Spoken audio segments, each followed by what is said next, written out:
యేసుక్రీస్తు మీ అందరికీ నా వందనాలు. ఈ దినవాక్య నిమిత్తము అపోస్తలుల కార్యములు 5వ అధ్యాయము 19వ వచనం చదువుకుందాము. అయితే ప్రభువు దూత రాత్రి వేళ చెరసాల తలుపులు తీసి వారిని వెలుపలకు తీసుకుని వచ్చి మీరు వెళ్ళి దేవాలయంలో నిలబడి. దేవునికి స్తోత్రం. హల్లెలూయా, హల్లెలూయా, హల్లెలూయా. క్రీస్తునందు ప్రియులైన సహోదరి సహోదరులారా, ఆత్మీయ బంధువులారా, మీ అందరికీ ప్రత్యేకమైన వందనాలు, శుభాలు తెలియజేస్తున్నాను. నేను మీ సహోదరుని సంతోష్ని. గత 6 సంవత్సరాలుగా ప్రభు కృపను బట్టి శాంతి టీవీలో వాక్య పరిచయం చేయడానికి దేవుడు నన్ను ఏర్పాటు చేసుకున్నాడు. నాకు కావలసిన ఆర్థిక వనరులను అనుగ్రహించాడు. నన్ను ఆత్మీయంగా బలపరిచి నిలబెట్టాడు. ఆయన మాట్లాడిస్తున్నాడు. ఆయన హెచ్చవలసి ఉన్నది, నేను తగ్గవలసి ఉన్నది. గిడియోన్ మిషన్ చర్చ్ అనేటువంటి చిన్న సంఘానికి కాపరిగా ఉంటూ గిడియోన్ ఫెలోషిప్ ఇంటర్నేషనల్ అనేటువంటి చిన్న సహవాసానికి నాయకత్వపు బాధ్యతలు వహిస్తూ ముందుకు సాగడానికి ప్రభు సాయం చేస్తున్నాడు. దేవుని స్తోత్రం. హల్లెలూయా. ఎవరైనా కొత్తగా మొట్టమొదటిసారి ఈ కార్యక్రమం చూస్తున్న వారైతే వారికి పరిచయం సరిపోతుందని నేను భావిస్తున్నాను. నేను పెద్ద దేవుజనుడిని, గొప్ప దేవుజనుడిని కాదు. నేను ఒక సామాన్యమైనటువంటి సేవకుడు, నిష్ప్రయోజకుడైనటువంటి దాసుని మాత్రమే. దేవుని స్తోత్రం. నా 2 ఫోన్ నంబర్లు ఉన్నాయి. నన్ను మీరు కాంటాక్ట్ చేయొచ్చు, నాతో మీరు మాట్లాడవచ్చు. నేను మీతో మాట్లాడడానికి సిద్ధంగా ఉన్నాను. ఆత్మీయంగా మాట్లాడడానికి, ఆత్మ సంబంధమైన సలహాలు సూచనలు ఇవ్వడానికి, మీకోసం ప్రార్థన చేయడానికి నేను సిద్ధంగా ఉన్నాను. ఇప్పటికే చాలామంది ఫోన్లు చేశారు. అందుని బట్టి నేను దేవుని స్తుతిస్తున్నాను. ప్రతిరోజు ఈ కార్యక్రమం చూస్తున్న వారు కొంతమంది ఉన్నారు. వారిని బట్టి నేను ప్రభు నామాన్ని మహిమపరుస్తున్నాను. ఈ కార్యక్రమం చూసిన తర్వాత ఒక్క నిమిషం ప్రభా సహోదరుని మీరు దీవించండి, సహోదరుని యొక్క అవసరతలు మీరు తీర్చండి అని మీరు ప్రార్థిస్తే నాకు ప్రయోజనకరంగా ఉంటుందని నేను భావిస్తున్నాను. దేవుని స్తోత్రం. హల్లెలూయా. ఈ సమయంలో మనం ప్రార్థన చేసుకుందాం. కొన్ని విషయాల కొరకు ప్రత్యేకంగా ప్రార్థన చేద్దాం. ఈ నెల 14వ తేదీ మా మందిర వార్షికోత్సవ కార్యక్రమం. దాని సందర్భంగా కృతజ్ఞత కూడిక ఏర్పాటు చేస్తున్నాం. ప్రత్యేకమైన కృతజ్ఞత కూడిక జూలై నెల 14వ తేదీ అనగా ఈ నెల 14వ తేదీ అనగా 3 రోజుల తర్వాత జరిగేటువంటి కృతజ్ఞత కూడికి మిమ్మల్ని ప్రేమపూర్వకంగా ఆహ్వానిస్తున్నాం. అంతేకాకుండా 20వ తేదీ జరిగేటువంటి ఉజ్జీవ కూడిక టౌన్ హాల్లో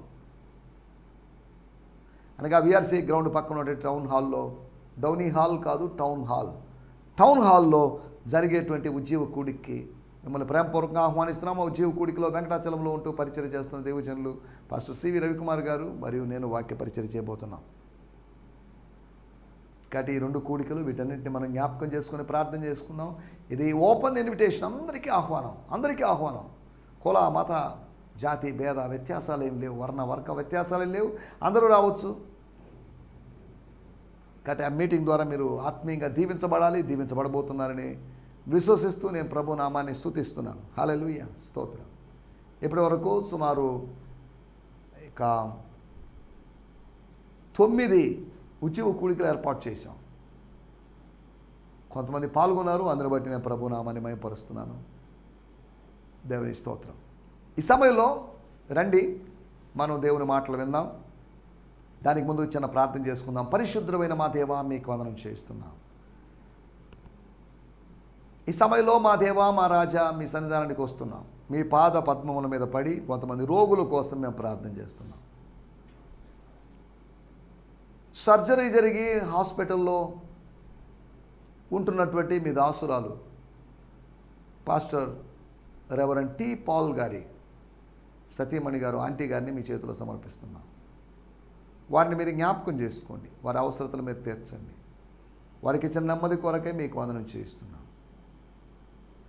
తండ్రి, మీకు వందనాలు చెల్లిస్తున్నాం. క్యాన్సర్తో బాధపడుతున్నటువంటి మీ దాసురాలు సామ్యుల్ గారి కొరకు ప్రార్థన చేస్తున్నాం. కేరళలో ఉంటున్నారు. వారిని మీరు జ్ఞాపకం చేసుకోండి.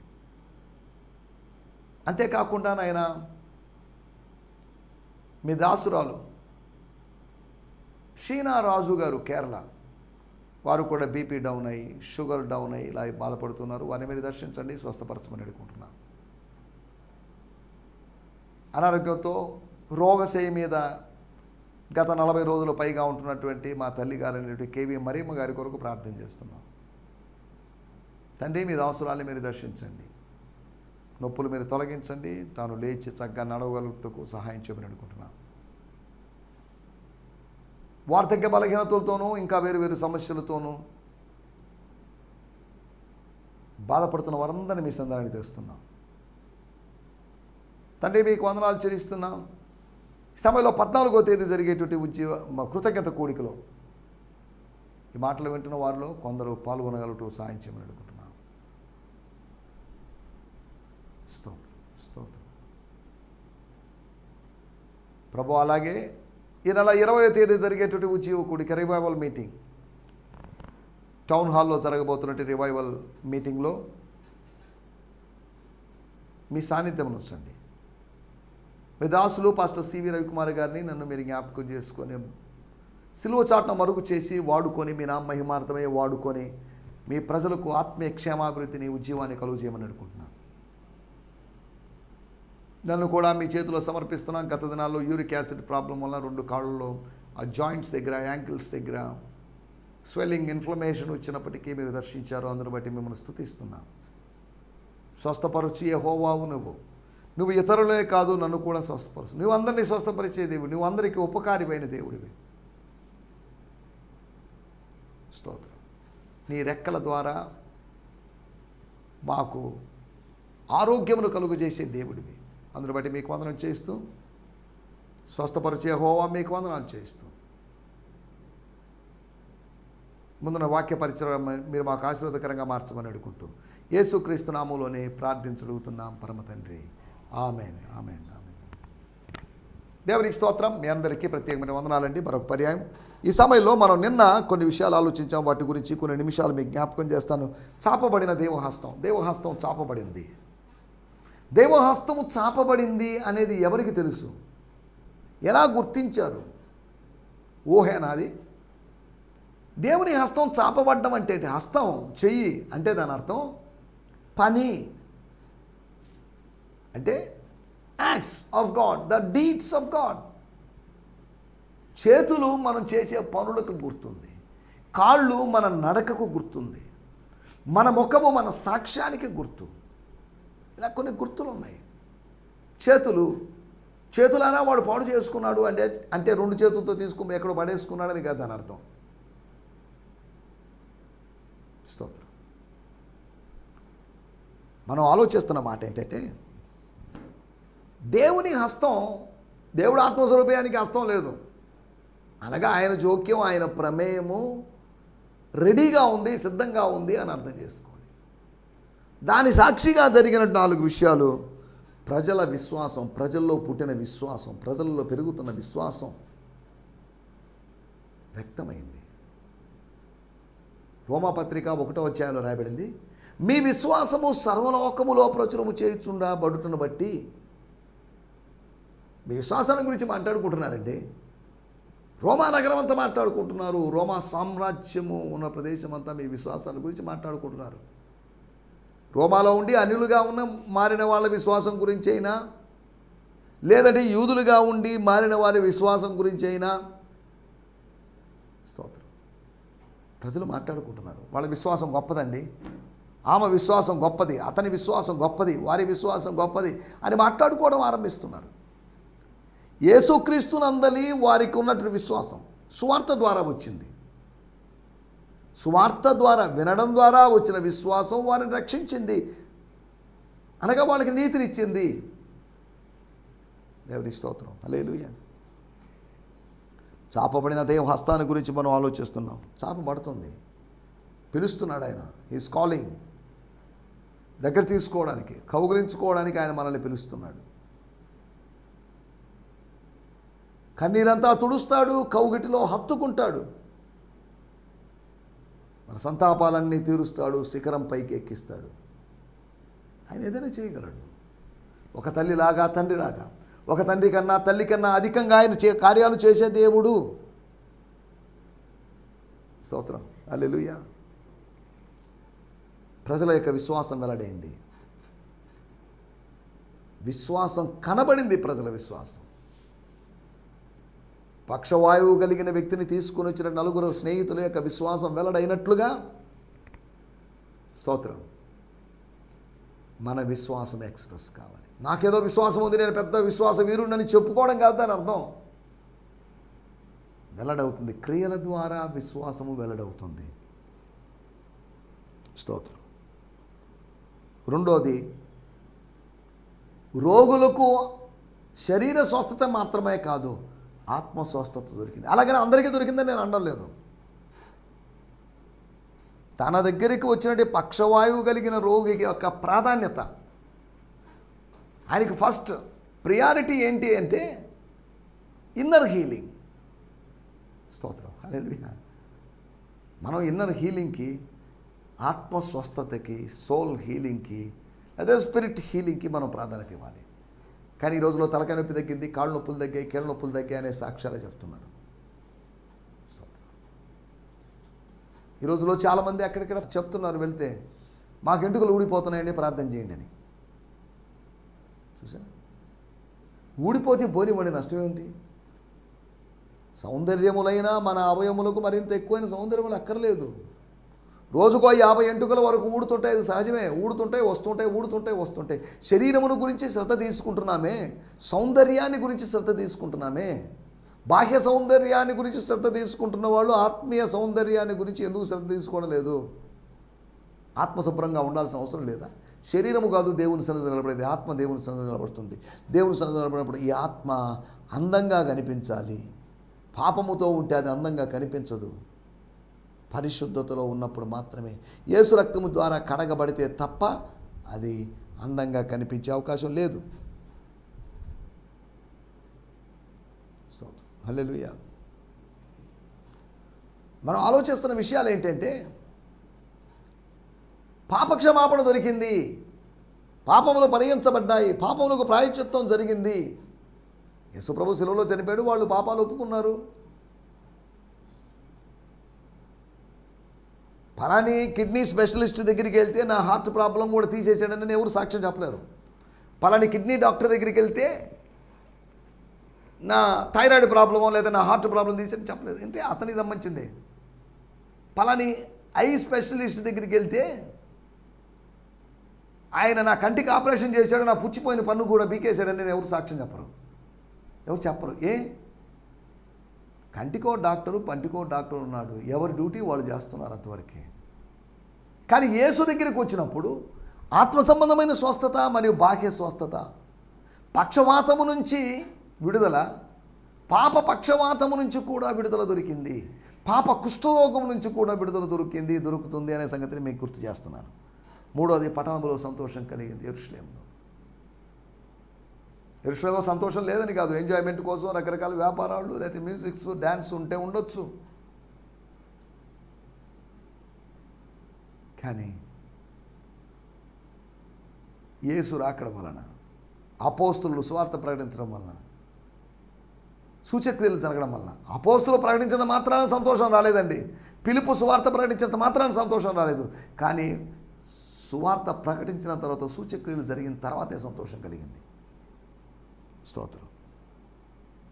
పరిచారకులకు కష్టం, ప్రతికూల పరిస్థితి అనుమతించబడింది. దేవుని స్తోత్రం. హల్లెలూయా. ప్రతికూల పరిస్థితుల్లో కూడా పరిచారకులు నిరాశ నిస్పృహలకు గురి కాకూడదు.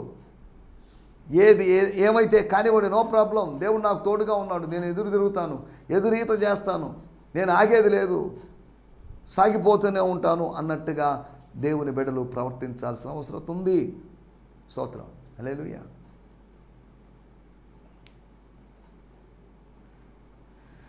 చాపబడిన దేవహస్త సాక్షిగా జరిగిన కార్యాల గురించి మనం నిన్న మాట్లాడుకున్నాం. రండి, ఈ దినము కొరకై ఏర్పాటు చేయబడిన లేఖన భాగం. మనకి ఇంకా 13 నిమిషాలు మాత్రమే సమయం ఉంది కనుక కొన్ని విషయాలు మనం ఆలోచిద్దాం. అపోస్తుల కార్యములు 5వ అధ్యాయము 19వ వచనం. అపోస్తుల కార్యములు 5:19. అయితే ప్రభువు దూత రాత్రి వేళ చెరసాల తలుపులు తీసి వారి వెలుపలకు తీసుకుని వచ్చి, మీరు వెళ్ళి దేవాలయం నిలబడి. దేవునికి స్తోత్రం. వాడుక భాషలో కూడా చదువుకుందాం. నేను చదువుతున్నాను 5వ అధ్యాయం 19. బట్ డ్యూరింగ్ ద నైట్, అనగా రాత్రి సమయంలో, ద లార్డ్ అనగా ప్రభు, లార్డ్ అన్న చోట లార్డ్ యావే, యెహోవా అని అరామిక్లో ఉంది. యెహోవా దేవుడు ఏం చేశాడంటే ఆ రాత్రి 19వ వచనం, స్తోత్రం, sent an angel who appeared before them. వారి ముందు ప్రత్యక్షమవ్వడానికి ఒక దూతను పంపించాడు.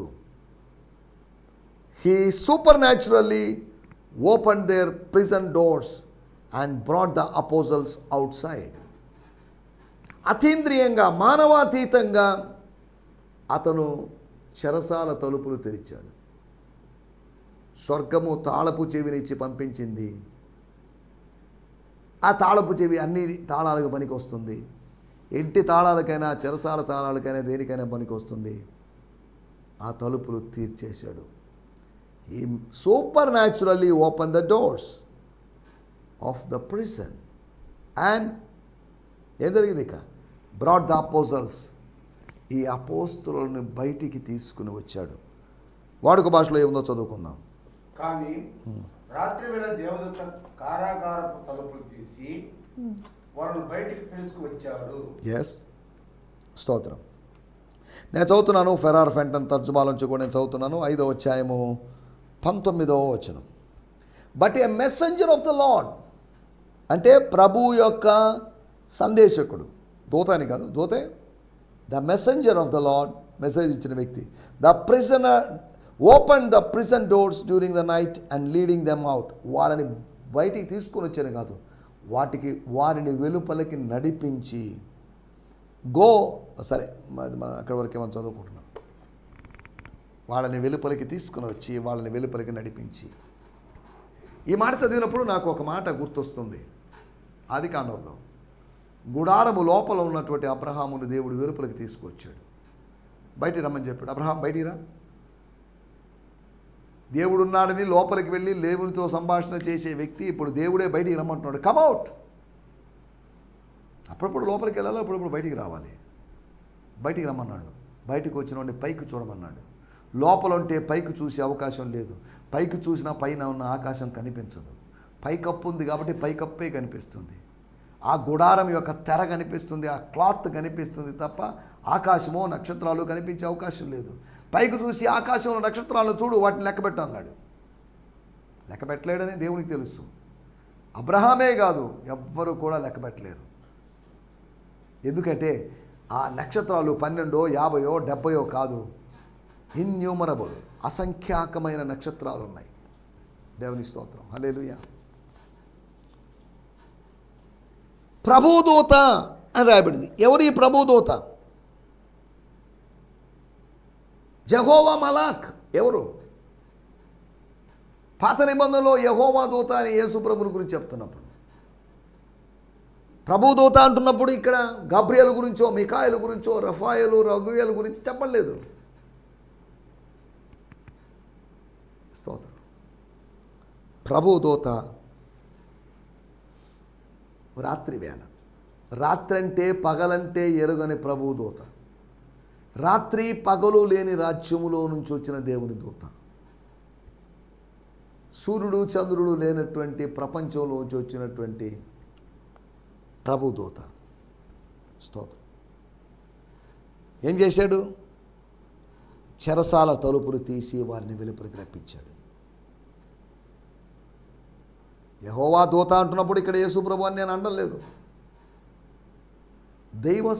దేవుని యొక్క శక్తిని నిండిన, దేవుని సందేశాన్ని తీసుకొచ్చిన ఒక సందేశకుడు.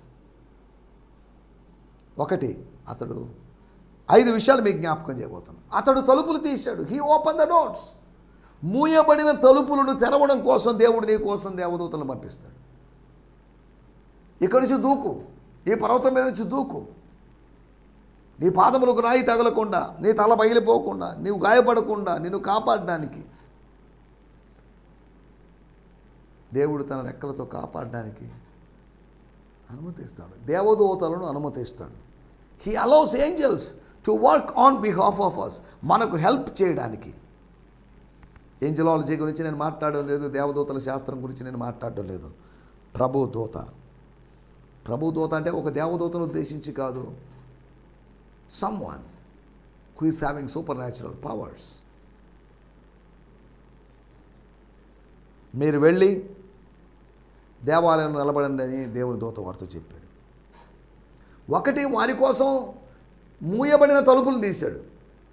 ఆ తలుపులు ఎవరు, చెరసాల నాయకుడు తప్ప ఇంకెవరు తీయలేరు. ఎందుకంటే ఆయన లాక్ చేశాడు కనుక, ఆయన మూసాడు కనుక ఆయనే తీయగలడు, కానీ ఇంకెవరు తీయలేరు. కానీ అటువంటిది మనుషులెవరు మూసినా దేవుడు తెరవగలడు, దేవుడు తీయగలడు. దేవుడు తన దూతను పంపించి తలుపులు తీసేశాడు. దేవుని స్తోత్రం, హల్లెలూయా. రెండవది, వారిని వెలుపలికి రప్పించాడు. లోపల ఉన్న వాళ్ళని బయటికి రప్పించేశాడు. బయటికి రావాలంటే చాలా తతంగం ఉంది, చాలా ఫార్మాలిటీస్ ఉన్నాయి.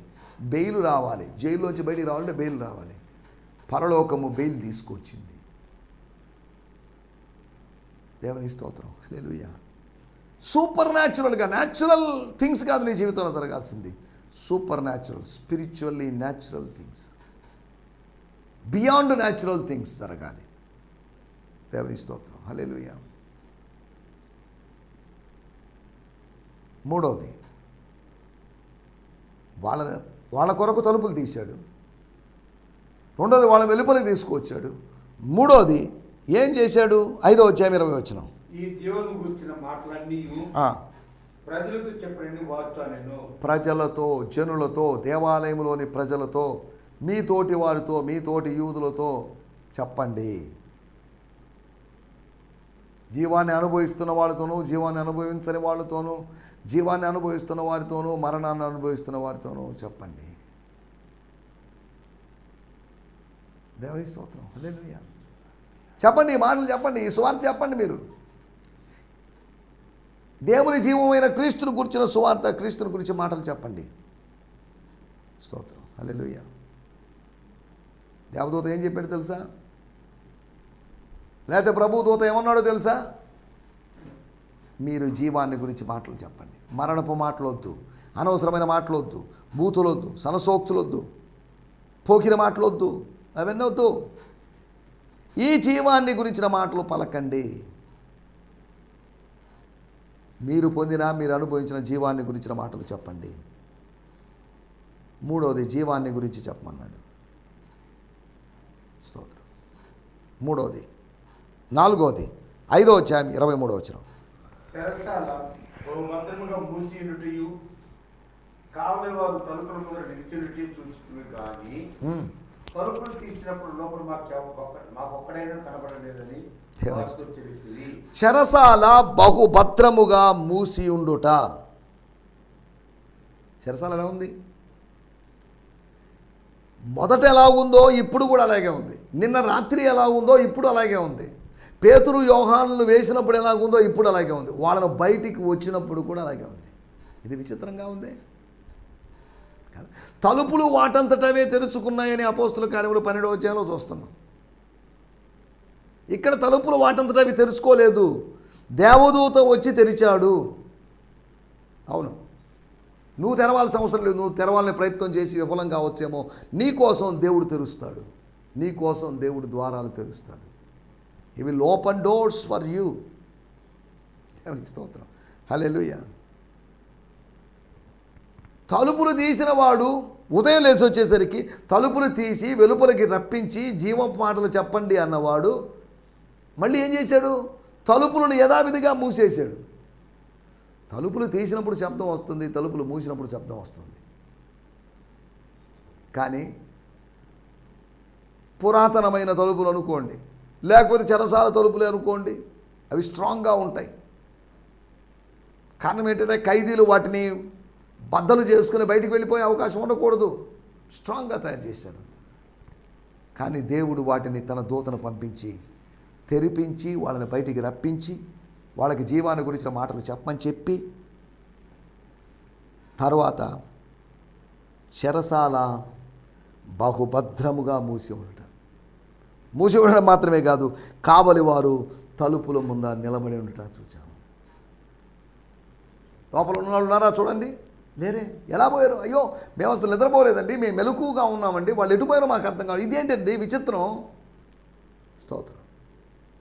4వ విషయం, తలుపులు ఆయన మూసివేశాడు. తీసినవాడు మూసివేశాడు. ఒకళ్ళు మూసివేయకపోతే, ఎవరో వచ్చారండి మాకు తెలియదు, వాళ్ళే తలుపు తీశారు. ఏం తలుపు పగల కొడుతున్నప్పుడు తలుపు తీస్తున్నప్పుడు మీకు మెలకువలో లేరా? మెలకువగా ఉంటే వాళ్ళు ఎందుకు కొట్టలేకపోయారు, ఆపలేకపోయారు అని అడిగే అవకాశం ఉంది.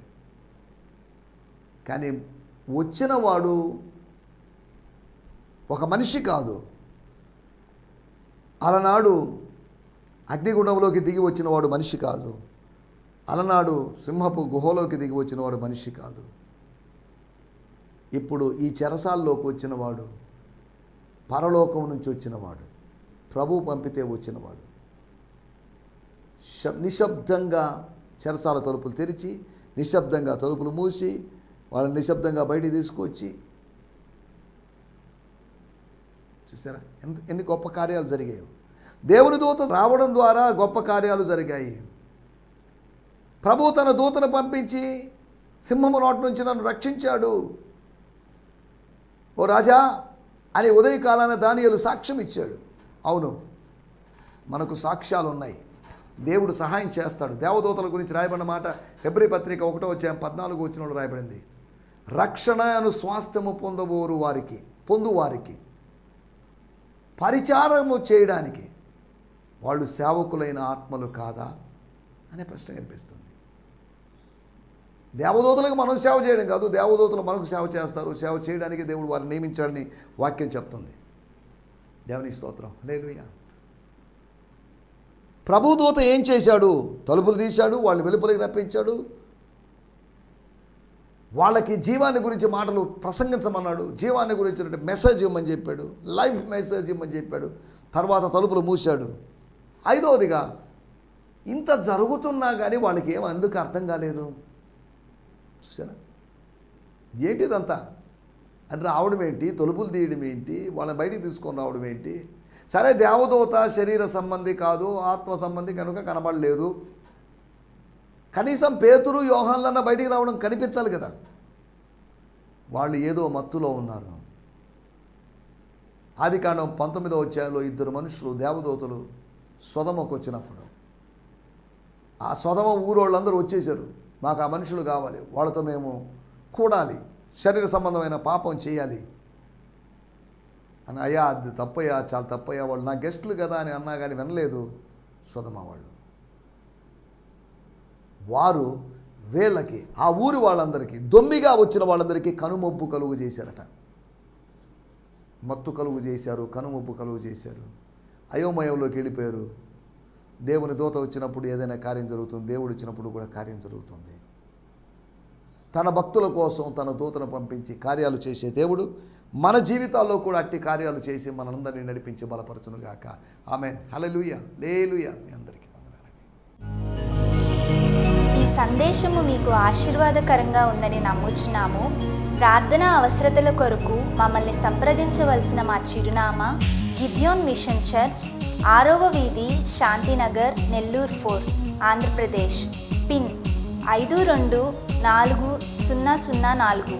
మా ఫోన్ నంబర్లు 7036443613 మరి ఒక నంబర్ 9392293010. మా ఈమెయిల్ ఐడి gfihmi2015@gmail.com. దేవుడు మిమ్మును ఆశీర్వదించునుగాక.